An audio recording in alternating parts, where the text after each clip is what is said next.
ঢাকা কেন্দ্রীয় শহীদ মিনারে শ্রদ্ধা জানানোর পর জাতীয় পতাকার প্রথম নকশাকার বীর মুক্তিযোদ্ধা শিবনারায়ণ দাসকে তার নিজের শহর কুমিল্লা নেওয়া হয়েছে।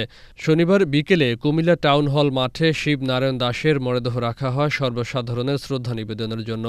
স্থানীয় সংসদ সদস্য, জেলা মুক্তিযোদ্ধা সংসদ, সিটি কর্পোরেশন, জেলা প্রশাসন এবং জেলা পুলিশ সহ বিভিন্ন রাজনৈতিক সামাজিক সংগঠনের পক্ষ থেকে তাকে শ্রদ্ধা জানানো হয়।